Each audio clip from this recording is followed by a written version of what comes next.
नमस्कार खबर जबर को स्वागत कर नीलिमा। कोरोना लड़े को नहीं नुआ वर्ष आसला सबुठु बड़ खुशी खबर। भारत में खूब शीघ्र आरंभ होगा टीका जुग। टीकाकरण देशर प्रथम कोविड टीका भाव कोविशील्ड को मिली ग्रीन सिग्नाल। केंद्र सरकार स्वतंत्र विशेषज्ञ कमिटी यहां अनुमति देवा परे डीसीजीआई अनुमति सुपारिश करा जायछि। आस्ट्राजेनिका और ऑक्सफोर्ड यूनिवर्सिटी द्वारा प्रस्तुत टीका कोविशील्ड को भारत में प्रस्तुत करछि पुणे स्थित सेरम इंस्टीट्यूट। कोविशील्ड को जरूरीकालीन व्यवहार लगी अनुमति देबारे यूके और अर्जेंटीना परे भारत विश्वर तृतीय देश।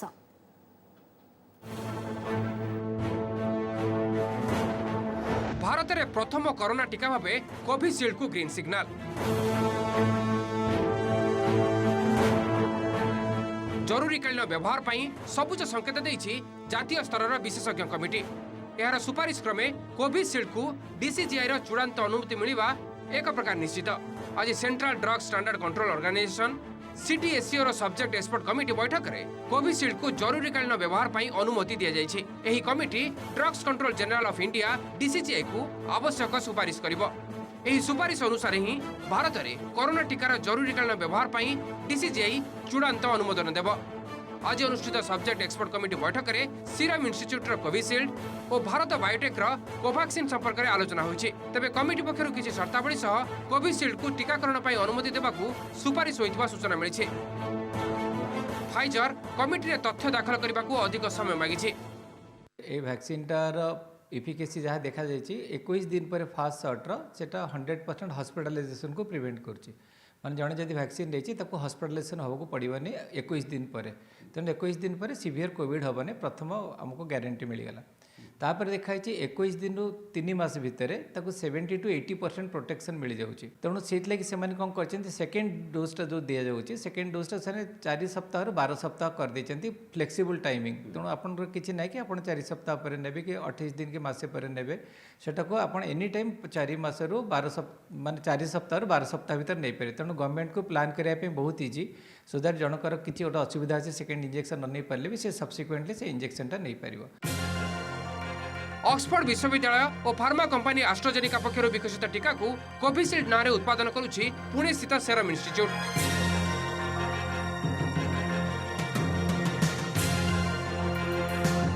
यूके और अर्जेंटीना परे तृतीय देश भावे एहाकू अनुमति देछि भारत। कोविशील्ड पई सेरम पक्षर पूर्व डीसीजीआई ठारे जरूरी अनुमति पई आवेदन करा जायथिला। एवं नजर पकांतु कोविशील्ड टीकार किसी विशेषत्व उपरे। कोरोना रक्षा पाइबा यार 2टी डोज नेबाकू पड़े।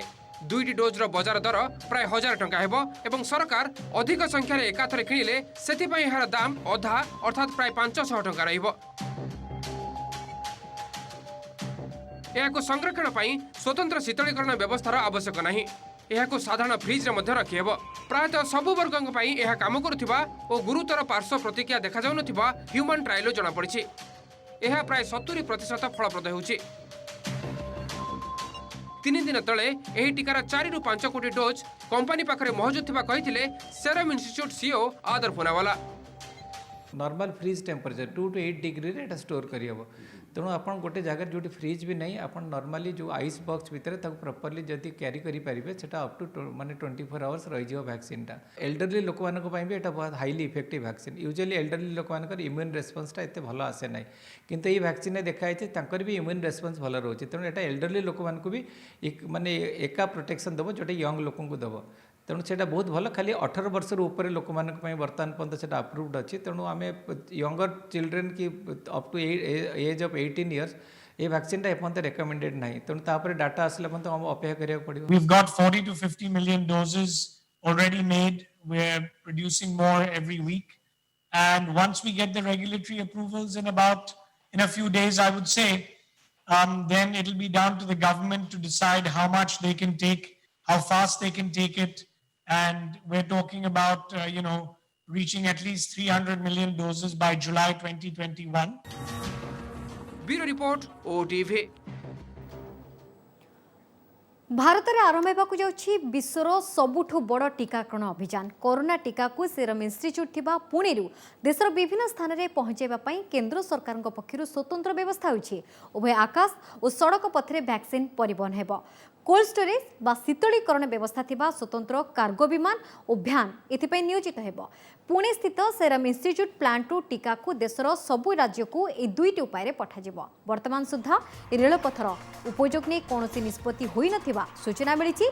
पुणेर निकटवर्ती स्थान गुड़ी को भ्यान रे एवं अन्य दूर दूरांत राज्य को विमान जोगे टीका पठाजिबो।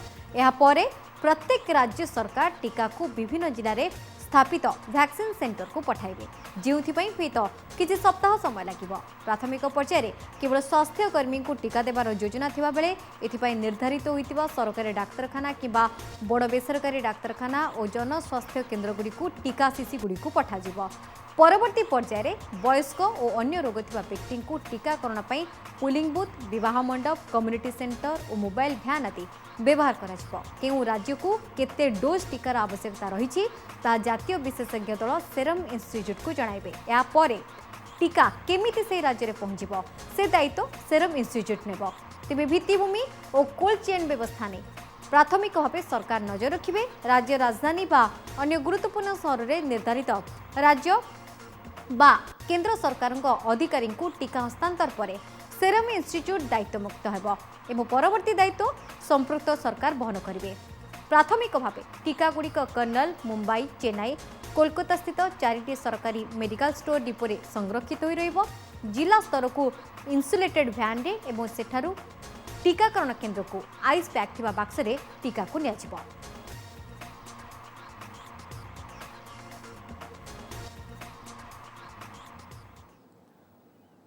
कोविड वैक्सीन पाई मॉक ड्रिल टीका आसिले केमिति सुरखुरी हेबो वितरण सेथिपाई आसंताकाली ड्राई रन। पूर्वर आंध्र प्रदेश, गुजरात, पंजाब और आसाम रे ए पूरा प्रक्रियार रिहर्सल होई सारछि। से रिपोर्ट आधारे आसंताकाली सारा देश रे मॉक ड्रिल हेउछि। एपटे ओडिसार 31टी पॉइंट रे स्वास्थ्य कर्मी को डमी टीका दियाजिबो बोली निष्पत्ति होइछि। वैक्सीन पूर्व ड्राई रन 4 राज्य रे कोरोना कवच प्रस्तुतिर परीक्षण पर कालीठू सारा देशर हेबो वैक्सीनेशन मॉक ड्रिल। एथिपाई ओडिशार 30टी जिला मुख्य डाक्तरखाना सह भुवनेश्वर कैपिटल हॉस्पिटल भी प्रस्तुत। राज्यर 31टी पॉइंट रे हेबो वैक्सीनेशन ड्राई रन। नजर पकांतु पूरा प्रक्रिया उपरे। प्रति पॉइंट रे 5 जण वैक्सीनेटर रहिबे और 25 जण हेल्थ केयर वर्कर को नहीं डमी टीकाकरण कराजिबो। मॉक ड्रिल पई 3टी रूम रहिबो। टीका नेबा को आसुथिबा व्यक्तिंकर प्रथम रजिस्ट्रेशन और परिचय जांच कराजिबो। एहा परे संपृक्त व्यक्ति को वेटिंग रूम को छडाजिबो। सेठारे तांका स्वास्थ्य जांच परे वैक्सीनेशन रूम को पठाजिबो। टीकाकरण परे ऑब्जर्वेशन रूम रे 30 मिनिट पर्यंत रखाजिबो। एठारे 2 जण अधिकारी टीका नेथिबा व्यक्ति को ऊपर नजर रखिबे। जदि कोनोसी पार्श्व प्रतिक्रिया देखा दिए तेबे दायित्व थिबा अधिकारी डाक्टर को खबर देवा सह तुरंत चिकित्सा कराजिबो। ड्राई रन आसंता कालीठू आरंभ होबार निश्चित भाव में आरंभ हम ताकू ट्रेनिंग होची सबु जिल्ला रे से हमर डमी येटा आरंभ हो। तो एटा जेतु गोटा सॉफ्टवेयर ड्रिवन प्रोग्राम कारण जो हेल्थ वर्कर हमर कोइन रे मैप हेइचंती से लिंकटा से हेडक्वार्टर हॉस्पिटल को जिबार अछि कारण से माने सेठी उपस्थित रहिबे। जेमति कि इलेक्शन बूथ को लोक जानती से माने सेठी के जिवे हमर सॉफ्टवेयर चेक हबो से तांकर आधार कार्ड नै के आस्तिबे ये होची प्रकृत सही हेल्थ कर्मी जहार ये निबो देन से सेठी वेटिंग रूम रे रहिबे। तापर गोटे रूम को जीवे डमी वैक्सीन दिया जिवो बाहर ये ड्राई रन कार्यक्रम काली करिया पे प्रस्तुति अछि। ड्राई रन टा माने that is a mock drill जोटा प्रोसेसटा जोटा माने आम पाखु को जेतबळे कंपनी माने सप्लाई कर देबे बाय करिवे से माने आम पाखरे वैक्सीन पहुंचला परे लोकन पाखरे केमति पहुंचो लोकन केमति सुचारू रूप रे वैक्सीनेशन करा जिवो सेही जिनसटा करा जिवो तदारक करी। प्रथम स्तर ते आपण जानि छन कि केंद्र सरकार निर्देश रे 4टी राज्य रहितला तापर अन्य समस्त राज्य रे एटा हबो। ओडिशा भी से गोटे 3,70,000 रु ऊर्ध्व लोकंकर माने पंजीकृत हो सारी। ड्राई माने इंजेक्शन टा दिया जीवनी इंजेक्शन टा देला भलिया देखा जीवो सेथिपय को हम ड्राई रन कहूछु। आउ समस्त जिनस हो 99% जहाँ हवा कथा से सब करा जीवो केवल इंजेक्शन टा ही तांको दिया जीवनी आउ सब किंतु इंजेक्शन सिरिंज बाहर करिवे सिरिंज को हम केमिति ताकू माने डिस्पोज करबा केमिति प्रॉपर वेस्ट मैनेजमेंट रे everything will be taken into consideration. राज्य में ड्राई रन ठारू आरंभ करी टीका आसिले केमिति कोल्ड चेन व्यवहार हेबो सेनी राज्य में भी समस्त प्रस्तुति सरिछि। प्रथम पर्यायर पंजीकरण करथिबा 3 लाख अधिक स्वास्थ्यकर्मी और फ्रंट लाइन योद्धा को वैक्सीन देवाको लक्ष्य रखा जायछि। वैक्सीन आसवा परे प्रथम पर्यायर राज्य में किए पाइबे टीका केमिति राज्यर सबु अंचल को पहुंचबो वैक्सीन एथि पई मध्ये प्रस्तुति सरिछि। वैक्सीन आसिबा परे प्रथमे एहाको स्टेट वैक्सीनेशन स्टोर रे रखाजिबो। एहा परे टीका को 9टी आंचलिक स्टोर को पठाजिबो। एठारु 32टी जिला स्तरीय वैक्सीनेशन स्टोर को जिबो टीका। एहा परे 1222 कोल्ड चेन को पठाजिबो वैक्सीन। एठारु 29,276 टीकाकरण केन्द्र को वैक्सीन निया जाई टीकाकरण कराजिबो। प्रथम पर्याय पंजीकरण करथिबा 3 लाख रु अधिक स्वास्थ्यकर्मी और फ्रंटलाइन योद्धा को वैक्सीन देबाकू लक्ष्य रखा जायछि। आम आशा करूँ आमर आईटी लिंकटा आज आसीଯିव। एमडी एनएचएम प्रचेषा जारी रखिंट मुझे जोगाजोग रखी अधिका जो कोल्ड चेन दरकार आमर existing cold chain is sufficient. बर्तमान जी आम मैपिंग होती आडिशनाल जितेबाला पर्यायक्रमे 60 वर्ष ऊर्ध्व लोक एवं तार तल लोक विथ कोमर्बिडिटी जो आम वैक्सीनेशन करूँ जोटा कि यही हेल्थ फैसिलिटी हेनी से स्कूल मानक से समय को जो दरकार हम से कोल्ड चेन प्रोक्योरमेंट प्रोसेस अच्छी कौन असुविधा नहीं।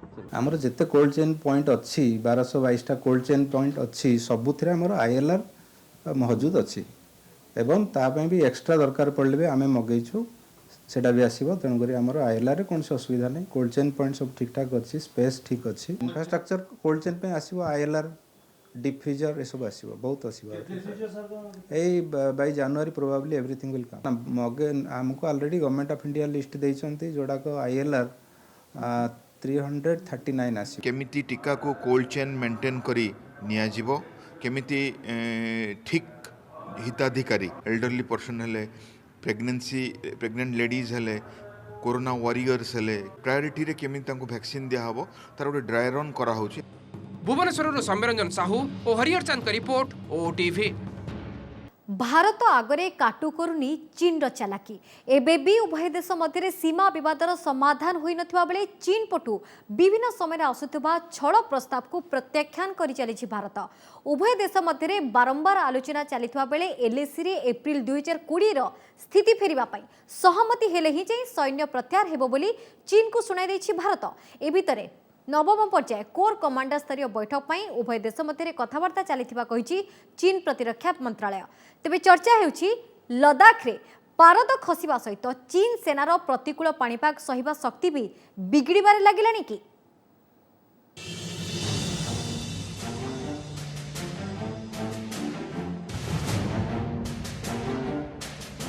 एबे बरफावृत लद्दाख अंचल -30 डिग्री तले तापमात्रा। सियाचेन अभिज्ञता दृष्टि रक्त जमाईदेला भली परिवेश भी सजाग भारतीय जवान। सेपटे चीन पटे असंभाळ हेलाणी की स्थिति। एभली कठिन परिस्थिति रे मास मास तिष्ठिबा संभव नुहे बोली हेजी सारिलाणी की पीएलए। एबे चीन पटु बारंबार आसुछि सैन्य प्रत्याहार प्रस्ताव। तेबे पूर्व स्थिति फेराइबा पाई समस्त शर्त न मानिबा जाए आंशिक सैन्य प्रत्याहार प्रश्न उठुनी बोली सफा सफा शुणाई देइछि भारत। या भितरे पूर्व लद्दाखरु सैन्य प्रत्याहार लगी भारत और चीन मध्यरे नवम पर्याय कोर कमांडर स्तरीय बैठक पाई कथबार्ता चलिथिबा सूचना देइछि चीन प्रतिरक्षा मंत्रालय। मंत्रालय मुखपात्र कर्नेल तान केफेई कहिसंती गत अष्टम पर्याय बैठक परठारु उभय देश मध्य सैन्य प्रत्याहार नहीं आलोचना जारी रही। सीमावर्ती अंचल रे स्थिति साधारणतः स्थिर रही। चीन भारत सह सामरिक और कूटनैतिक स्तर में आलोचना पाई इच्छुक अछि। कहिसंती सीमारे उत्तेजना ह्रास दिगरे भारत मध्य चीन भली आभिमुख्य पोषण करिबो बोली आशा करा जाउछि।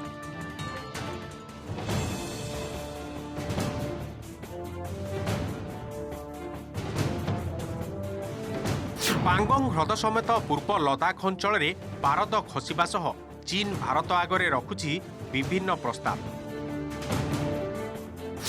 तथापि छाड़ुनी छल कपट।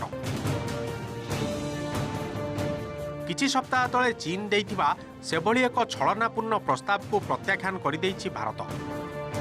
चीन पक्षरु प्रस्ताव दिया जाइथिला जे पैंगोंग ह्रद उत्तर तट फिंगर 1 पछकु भारतीय सैन्य और फिंगर 8 पछकु चीन सैन्य फेरीजिबे। फिंगर 1 रु फिंगर 8 अंचल जाए उभय देशर सैन्य प्रत्याहार करी नो एक्टिविटी बफर जोन बा नो मैन्स लैंड भावे परिवर्तन कराजिबो। सेठारे कौनसी देशर सैन्य मुतयन रहिबे नाही। किंतु भारत पक्षर यह एक फासर आख्या दे सीधा सीधा असहमति प्रकाश करा जायछि। उभय देशर सैन्य मध्य संघर्ष हेबा पूर्वरु फिंगर 4 पर्यंत अंचल भारत अधीन रे थिला एवं ताहार शेष पर्यंत भारतीय जवान पेट्रोलिंग रे जाउथिले। तेबे चीन रो शर्त मानिले सेही अंचलर चीन रो नहेले भी भारत हाथरू बाहरी जिवो। तेणु केवल एलएसी एप्रिल 2020 रो स्थिति फेराई आनिबा लक्ष्य रे सैन्य प्रत्याहार हेबो। अन्य कोनोसी शर्त बा स्थिति रे राजी नुहे बोली भारत सुनाई दैछि। सेपटे नवम पर्याय कोर कमांडर स्तरीय बैठक हेले सेठारे पीएलए रो नवनियुक्त western theatre commander general Zhang Xudong को आभिमुख्य संपर्क रे भारत को धारणा मिलिबो बोली कहा जाउछि। Bureau report OTV. एलएसी रे पूर्व स्थिति फेराई आनिबा पई भारत बारंबार उभय कूटनैतिक और सामरिक स्तर रे उद्यम करि चलिथिले भी चीन एहाकू मानु नाही। तबे चीन जेकोसी प्रकार हरकत को प्रतिरोध करबा सहित सीमा सुरक्षा प्रसंग रे सालिस करिवार प्रश्न उठनी बोली चेताई दैछंती प्रतिरक्षा मंत्री राजनाथ सिंह। सेबडे वायुसेना मुख्य कहचंती पीएलए को सहायता पई चीन रो वायुसेना राडार मिसाइल मुतयन करथिबा बेले जवाब देबाकू भारत भी रहिछि पूरा तैयार।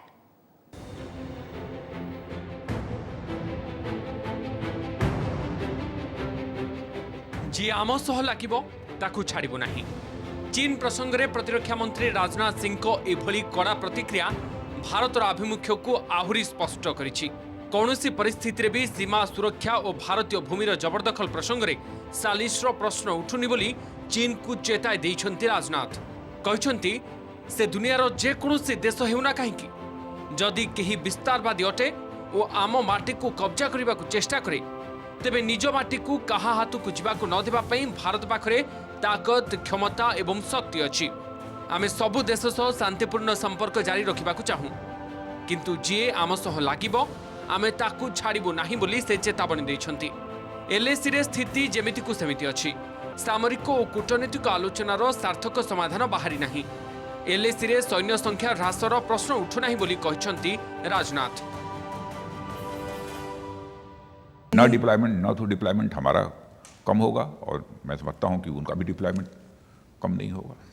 नहीं, यदि कोई देश विस्तारवादी है, एक्सपेंशनिस्ट है और भारत के भूमि पर कब्जा करने के लिए कोई कोशिश करता है, तो कि टुकड़े को हड़पने की कोशिश करता है, तो भारत के अंदर वह ताकत है, भारत के अंदर वह कुवत है कि किसी भी सूरत में अपनी ज़मीन को किसी दूसरे देश के हाथ में नहीं जाने देगा, चाहे दुनिया का कोई भी देश हो।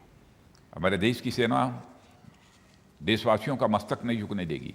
क्या क्या हुआ है मैं खुलकर नहीं बोल सकता हूं क्योंकि दोनों देशों के बीच बातचीत का दौर चल रहा है, लेकिन भारत वासियों का मस्तक झुका नहीं है, यह बात मैं दावे के साथ कह सकता। और हमारी आंख तो सचमुच बिल्कुल जिसे कहा जाए ना, हमारी नज़र तो बस चिड़िया की एक आंख पर होती है। जो हमको छेड़ेगा तो हम उसे छोड़ेंगे नहीं, बस चाहे जो भी हो। यह पूर्व चीन दोमुहा नीति संपर्क में सूचना देते वायुसेना मुख्य। चीन एपटे आलोचना पर इच्छा दिखाऊछि, सेपटे जोरदार समरसज्जा भी चलाई। भारतीय वायुसेना मुख्य air chief marshal RKS Bhadauria कहते पीएलए को सहायता पाई चीन वायुसेना एलएसी सारा राडार, सरफेस टू एयर एवं सरफेस टू सरफेस मिसाइल मुतयन करिछि। एथिसह तिब्बत अंचल में स्वदेशी फाइटर जेट J-20 एवं J-10 सहित रूसिया निर्मित SU-30 आदि मुतयन करिछि। एथिसह S-400 एयर डिफेंस सिस्टम मध्य सक्रिय करिछि। तेबे एहार जवाब देबाकू भारत मध्य समस्त प्रकार पदक्षेप नेउछि। लद्दाख सेक्टर रे राफेल एवं MiG-29 युद्ध विमान मुतयन करा जायथिबा कहिसंती वायुसेना मुख्य। With the new PLA doctrines underscoring the importance of developing force protection capabilities to counter US global dominance, there is a direct impact of such developments on our security matrix. Let me assure the audience that the Indian Air Force of today is capable of winning all forms of warfare on multiple domains and levels. And IF would also continue to play a key role in serving national interests and providing key capabilities for extending a stabilizing hand in the region. Bureau report OTV। समय bulletin को रखा। नमस्कार।